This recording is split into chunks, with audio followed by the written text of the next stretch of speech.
Oi pessoal, tudo bem com vocês?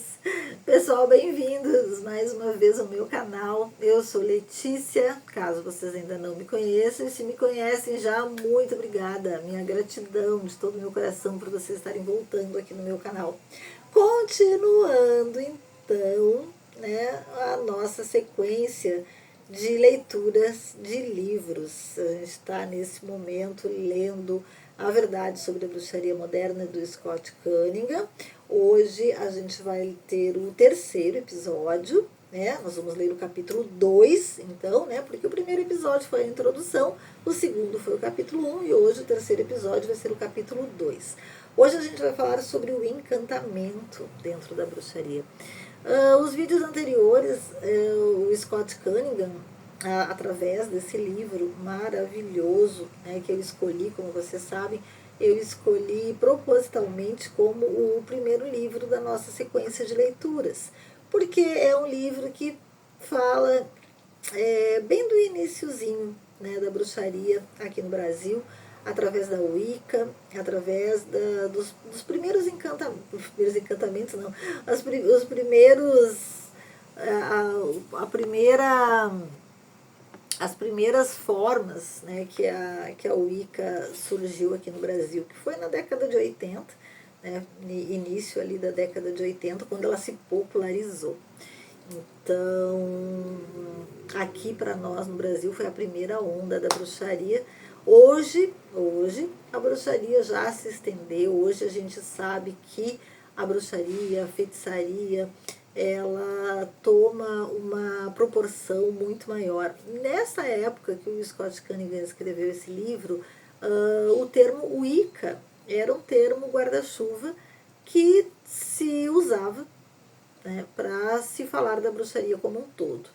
Né? Apesar de que sabemos que a Wicca é uma religião estabelecida, uma religião com normas, com um dogma, né, com uma fé específica, como uma religião, né, juramentada. E a bruxaria, ela é muito mais ampla, ela tem muitos outros aspectos, né, onde a Wicca se enquadra dentro da bruxaria, mas a bruxaria não é apenas a Wicca. Mas enfim, né, o Scott Cunningham, ele é wicano, então o livro ele fala muito sobre a Wicca, né, a Wicca. Mas esse livro especificamente, ele nos traz todo um tratado histórico, né? Então ele explica o início da coisa toda, né? Então nos capítulos anteriores aqui dos meus vídeos, se vocês acompanharam, e se não viram ainda, eu vou deixar aqui, né, nos créditos aqui embaixo, aqui em cima na tela, em algum lugar, para que vocês assistam também os capítulos anteriores, né? Porque como é uma sequência, a gente está lendo juntos esse livro, também é a primeira vez que eu estou lendo, então é interessante que a gente comece do início. O capítulo de hoje, então, é o segundo capítulo do livro, mas é o nosso terceiro episódio aqui, dessa sequência de vídeos, e ele se chama O Encantamento. Então a gente vai começar agora, tá bom? Boa leitura para nós. O encantamento está no núcleo da magia popular. É simplesmente um ritual no qual diversos instrumentos são usados com propósitos específicos. O objetivo é totalmente estabelecido através de palavras, imagens ou dentro da mente, e a energia é controlada para provocar o resultado necessário. Os encantamentos podem ser tão simples quanto recitar um breve cântico sobre uma rosa colocada entre duas velas para atrair o amor, ou formar e reter na mente uma imagem do resultado pretendido, ou colocar um cristal de quartzo em uma janela ensolarada com fins de proteção. Os encantamentos são normalmente mal interpretados por não praticantes. De acordo com a filosofia popular, tudo o que você necessita para realizar magia é um encantamento verdadeiro, não um daqueles que você encontra em livros, um encantamento entregue por um anjo ao rei Salomão, um encantamento registrado em algum livro mitológico do século XVI de um bruxo galês, um encantamento de poder inenarrável. Seus sonhos mais desatinados seriam realizados se você tivesse um encantamento verdadeiro. Muitos parecem crer que o simples agrupar de alguns objetos, quanto mais estranhos melhor, e o recitar de algumas palavras ativará os poderes do universo, movendo-os e produzindo milagres. O Scott Cunningham aqui está desmistificando, né, a história de que, sabe, aquela história de que a magia é algo inacessível e de que os encantamentos precisam ter palavras poderosas. Não, ele está dizendo que as coisas são simples. Apenas colocar uma rosa na janela, apenas talvez, né, pegar um cristal de quartzo rosa como esse aqui e dedicar, né, e imantar esse cristal com a nossa vontade, já é magia, né, já é a própria bruxaria. Então, ele está desmistificando aqui com essas palavras, tá? Com essas palavras. Nenhuma força demoníaca flui para auxiliar o responsável pelo encantamento. Ao invés disso, ao realizar corretamente o encantamento, o mago cria aquilo que chama de força pessoal. No momento apropriado, essa força é liberada para agir na execução do encantamento. Os encantamentos eficazes, ou melhor, aqueles que produzirão os resultados necessários, são desenvolvidos com este propósito. Quando a magia era parte da rotina diária, os encantamentos eram provavelmente triviais. O mago sabia que o ritual funcionaria e não precisava ser induzido a tal crença. Logicamente, após os dias de glória da magia, essa abordagem natural desapareceu. Desculpem os barulhos, mas meu vizinho está batendo alguma coisa, não sei aonde. Para que os encantamentos fossem eficazes, os magos tiveram de pôr de lado suas crenças arraigadas. A própria natureza dos encantamentos mudou. O mago vestia roupas especiais que simbolizavam o evento prestes a ocorrer. Velas eram acesas e incenso queimado para produzir o ambiente romântico adequado. O encantamento poderia ser realizado exatamente à meia-noite, em um local ermo, com a lua cheia brilhando no alto. Palavras misteriosas eram entoadas para despertar a força interior do mago. Finalmente, após 1 hora ou mais de preparação para alcançar o ápice apropriado de energia, bem como o estado de espírito adequado, o mago simplesmente liberava a força e o encantamento estava terminado.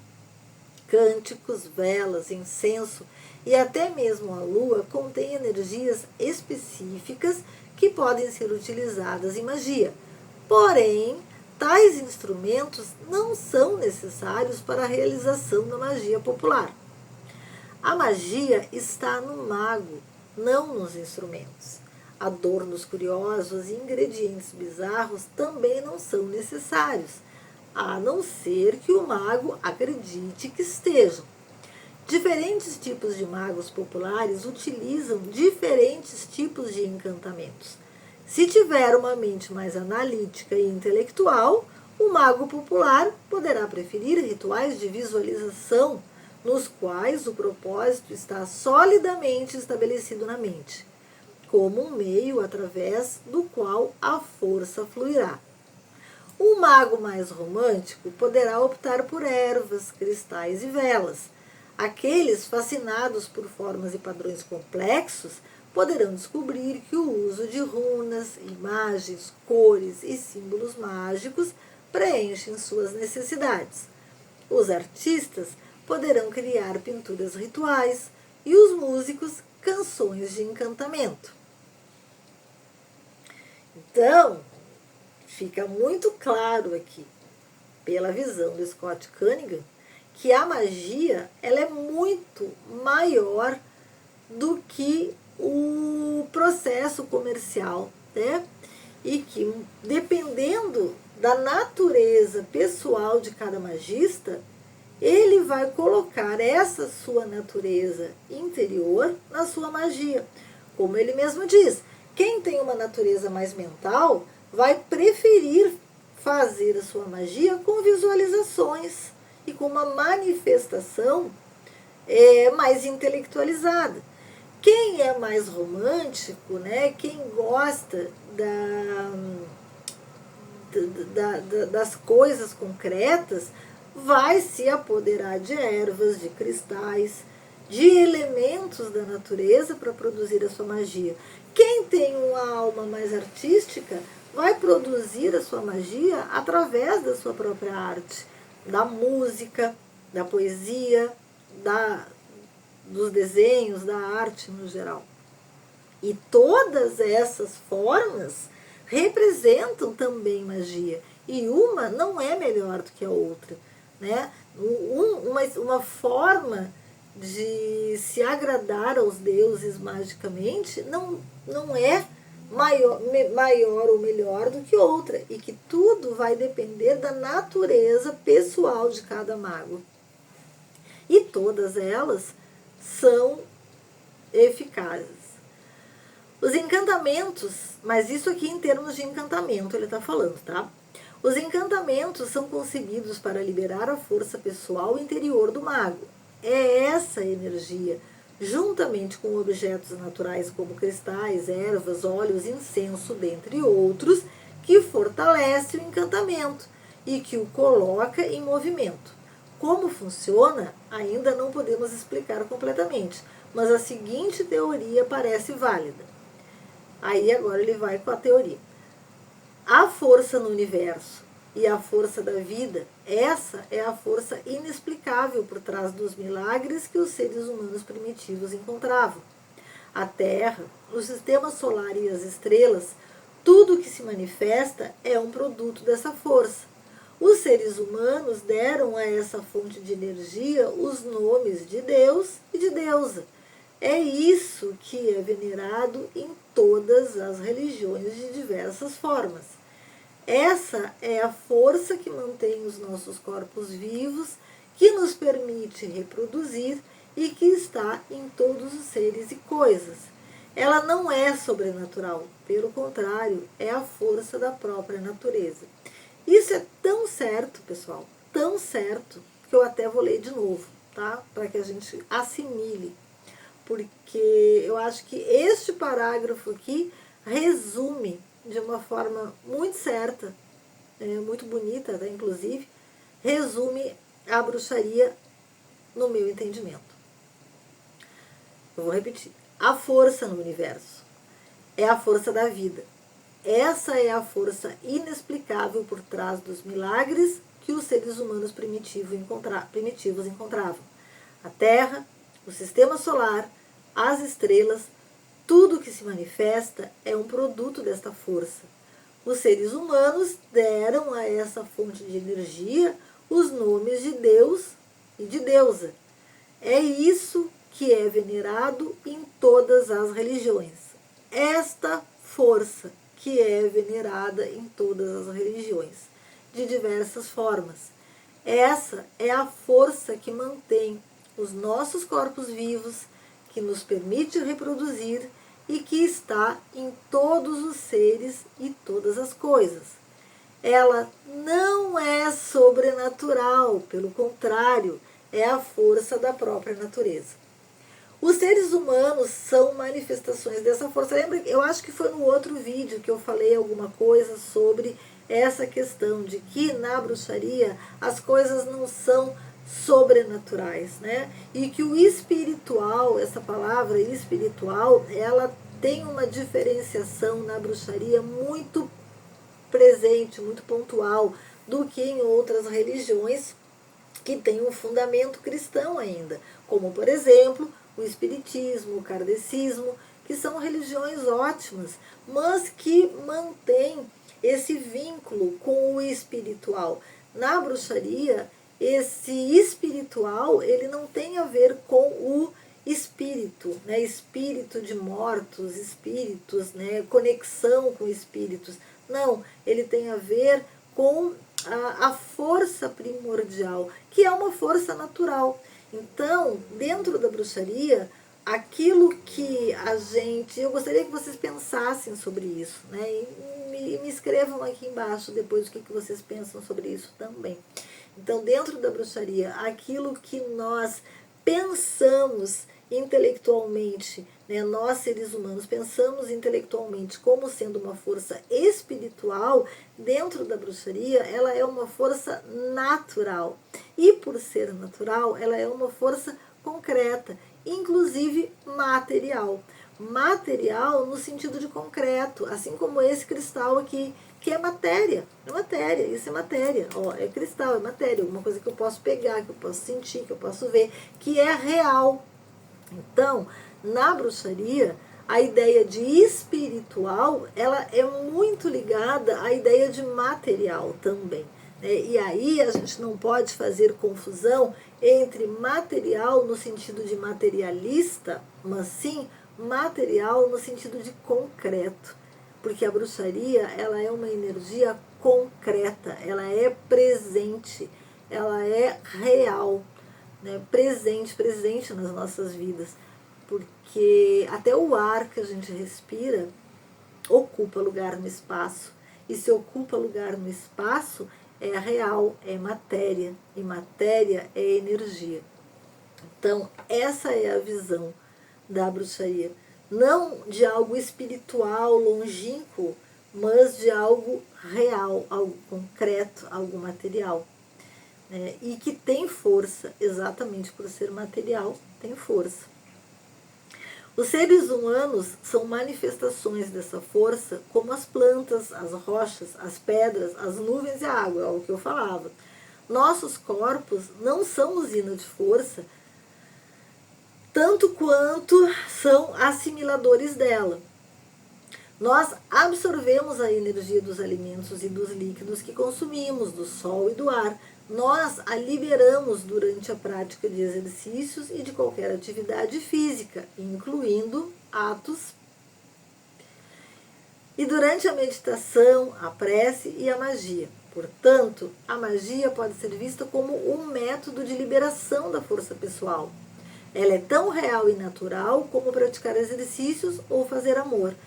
E, da mesma forma que essas duas atividades são impregnadas com objetivos determinados, assim é a magia.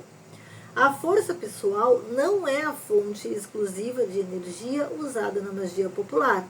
Ela é geralmente associada a de vários objetos, tais como as ervas, as pedras, que vêm sendo usadas na magia popular por incontáveis gerações.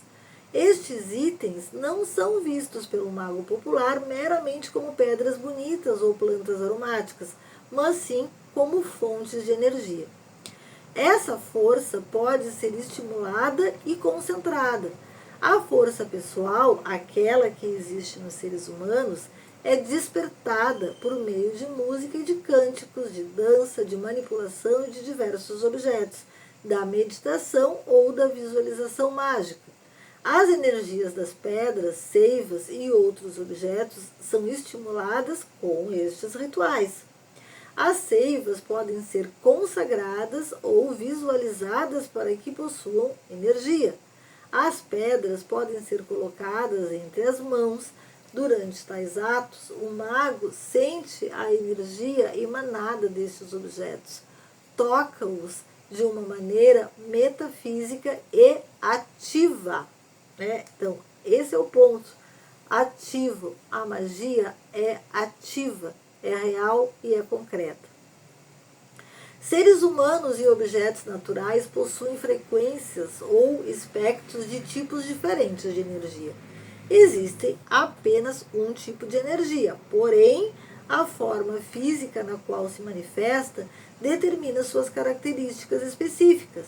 Assim, o alecrim contém energias que podem ser utilizadas para diversos fins de magia. Apenas um exemplo, obviamente. O tipo de energia dentro de nossos corpos muda constantemente de acordo com os nossos pensamentos, expectativas, desejos e condições físicas.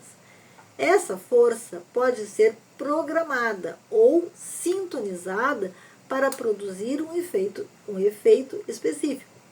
Essa programação é alcançada pelo próprio mago, bem como pelo objeto utilizado no encantamento. Isso geralmente ocorre após o mago ter sentido suas próprias energias ou a dos objetos que serão utilizados quando houverem. Essas energias são então canalizadas para o objetivo do encantamento, seja amor, dinheiro ou cura. Este processo pode envolver visualização, criar e manter a imagem ou conceitos na mente. A cor é outro instrumento frequentemente utilizado para programar a energia. Uma rosa que será utilizada em um ritual para atrair amor poderá parecer estar emitindo uma coloração rosa brilhante, que é o matiz do amor, a cor do nosso chakra cardíaco, né, juntamente com o verde. Quando as energias a serem utilizadas no encantamento estiverem na mesma intensidade e frequência, apropriando-me de tais termos, tudo estará pronto para a transferência real. Então, quando as energias a serem utilizadas num determinado encantamento estiverem com a mesma intensidade e frequência, né, aqui ele fala apropriando-me de tais termos, então, quando o mago se apropria dessa energia que vai ser utilizada no seu encantamento, aí a transferência é real, aí a magia acontece. Durante este processo de harmonização, velas poderão ser acesas, símbolos poderão ser rabiscados ou desenhados na casca de uma árvore ou palavras proferidas, mas tais ações rituais servem apenas para intensificar a concentração do mago na sua função que está nas suas mãos. Essa força pode ser deslocada e direcionada. Então, aqui ele está dizendo que o mago tem o poder real de deslocar e direcionar a força energética para o objetivo da magia dele. A força harmonizada pode ser liberada por seus limites físicos, o corpo humano, cristais de quartzo, etc., e enviada para o objetivo do encantamento. Durante os rituais de cura, ela é projetada sobre a pessoa doente. E isso a gente vê em inúmeras práticas, né? Desde o xamanismo, desde o reiki e até inclusive de um passe energético. Se o objetivo é proteção, a energia poderá ser direcionada para um pequeno objeto a ser usado para uma parte de um edifício, como uma porta de entrada, ou até mesmo para um carro ou um animal de estimação. Uma vez livre de suas formas materiais, a energia não mais estará restrita às leis físicas. O mago popular poderá enviá-la a 10 metros ou 10.000 quilômetros de distância para realizar o seu trabalho. O conhecimento e a experiência do mago popular, não a distância compreendida, determina a eficácia do encantamento. Então, não importa o quanto longe este mago esteja do seu objetivo, né? O que importa é a natureza da sua força mágica e o poder potencializado na energia que aquele mago ou bruxa esteja manipulando naquele momento. E isso é treino. A energia é deslocada através do uso da visualização de gestos rituais, como o apontar de dedos, bastões, espadas e facas mágicas, ou simplesmente através da concentração. Aí aqui é aquela mudança, né? Magia cerimonial ou magia mental. Essa força, uma vez deslocada, possui um efeito sobre o seu alvo, devido ao fato de tudo que existe conter quantidades maiores ou menores da mesma energia divina. Tudo pode ser afetado pela introdução de energias semelhantes. Este princípio é o fundamento da magia popular, o impulso básico do processo em si, pois, se a força foi declarada existente, Se puder ser revestida de tipos específicos, de objetivos e deslocada, então tudo será, se não puder, né, então tudo será em vão, a não ser que provoque um efeito ou para alcançar o seu destino. Um efeito ao alcançar o seu destino. O método pelo qual o alvo da força é alterado é determinado pelo mago durante o ritual ou é determinado pelas circunstâncias no momento da sua chegada. Não se pode explicar, pelo menos por enquanto, como essa alteração acontece exatamente. Talvez isso possa ser compreendido com o uso de uma analogia. Quando algumas gotas de corante são colocadas em um copo da água, a água em si não é alterada dramaticamente. Porém, a introdução do corante, que é solúvel em água, produz uma mistura de ambas substâncias, a cor e a água. Ou seja, não muda, né, o objeto em si, mas modifica a sua, no caso, a aparência e cor. A magia parece funcionar no mesmo sentido.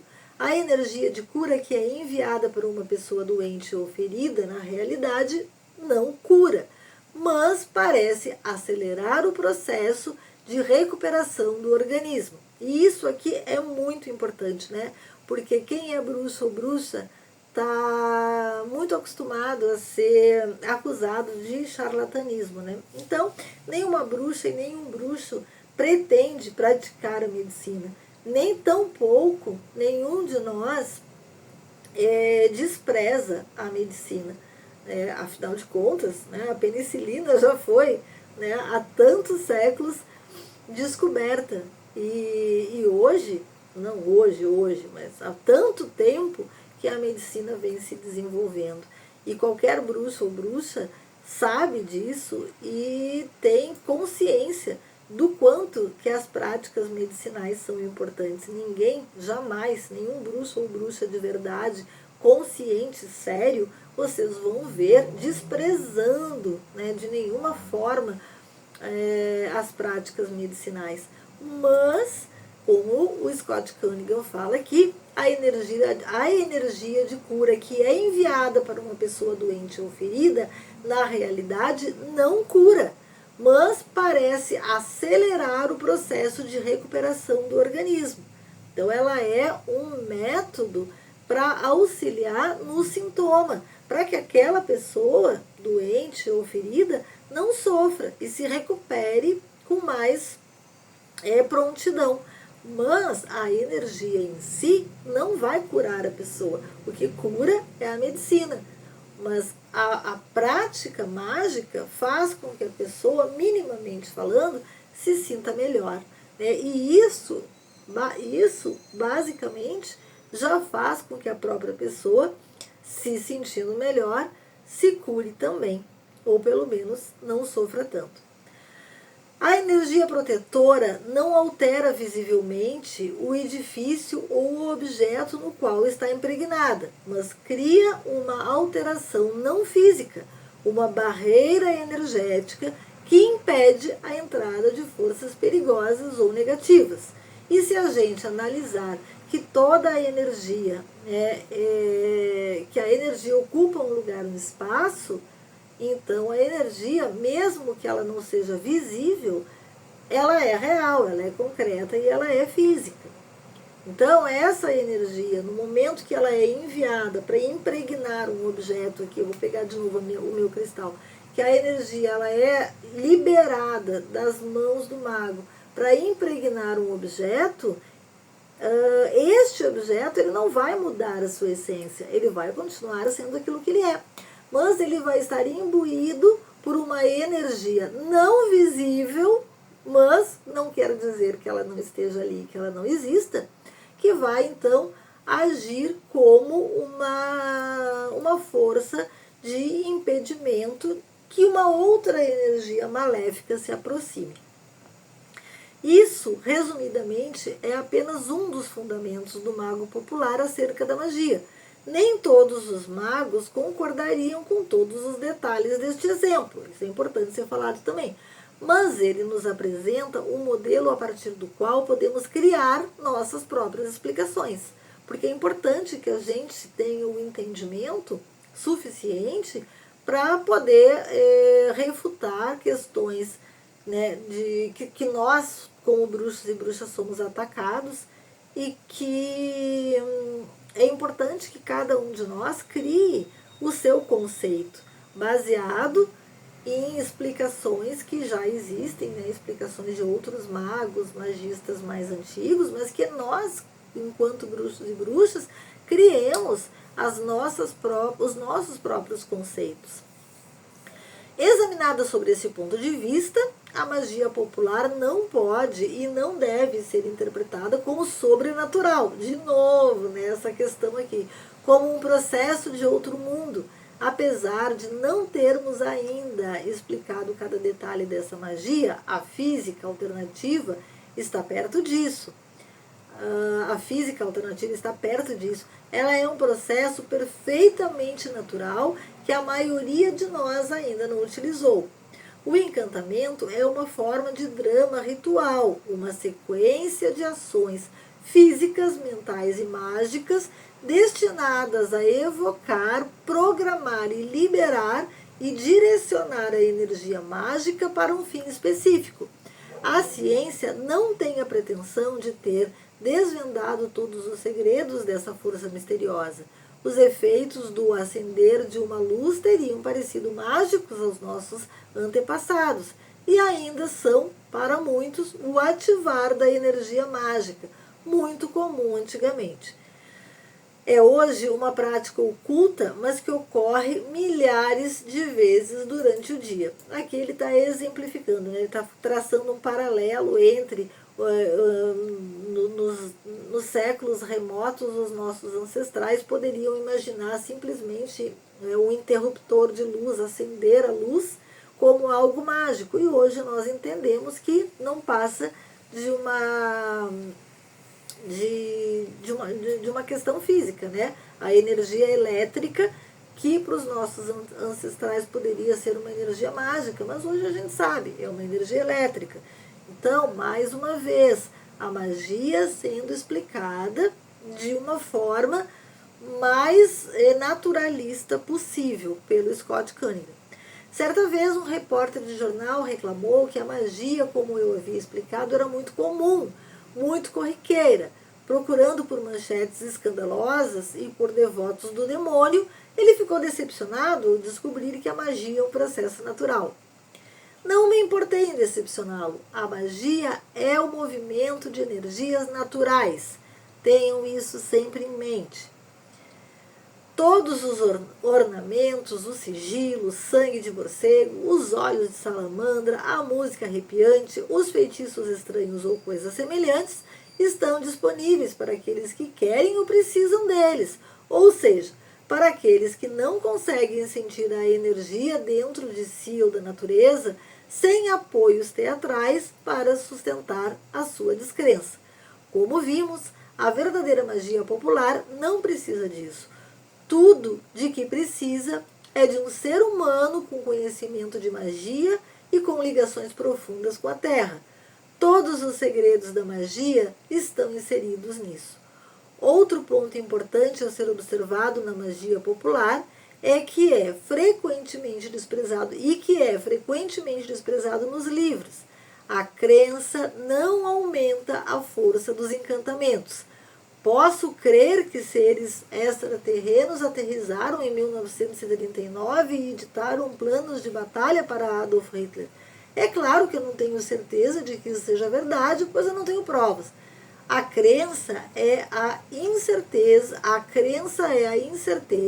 que implica na possibilidade de aquele que crê estar incorreto. É uma muleta, uma ideia que geralmente não possui nada além de emoção para sustentá-la. A crença em Deus é uma coisa, o conhecimento de uma relação pessoal com ele ou ela é outra.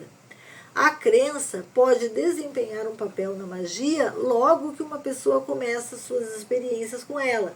Essa etapa é necessária. Por fim, quando a magia se mostra eficaz, essa crença transforma-se em um certo conhecimento. A crença não é suficiente, nem a fé.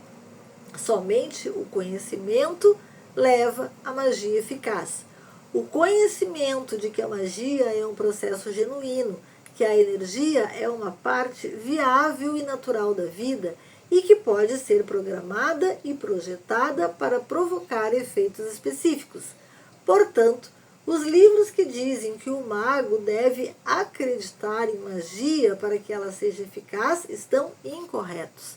A crença faz parte da magia tanto quanto faz parte do conserto de um computador, ou seja, nada, nenhum, né?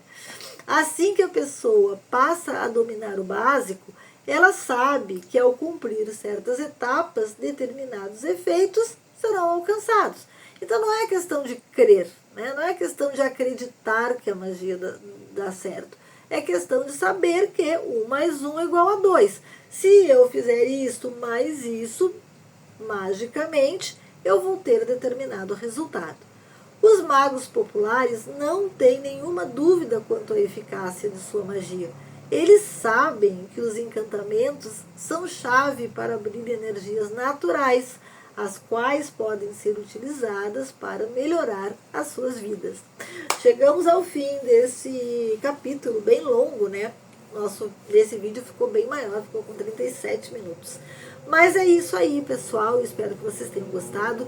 Eu quero convidar todos vocês a se inscrever no canal, dar o like nesse vídeo, assistam esse vídeo com a mente e o coração abertos, absorvam os ensinamentos do Scott Cunningham, prestem atenção nas nuances, me perdoem, né, certos escorregões ali que eu dei durante a leitura. Eu já estou um pouco sem voz, porque eu fiquei gravando um vídeo atrás do outro, então agora eu vou ter que parar, porque senão a minha voz não aguenta. Mas eu espero de todo o meu coração que vocês tenham gostado. Comentem aqui para mim o que vocês acharam. Tem dúvidas? Pergunta.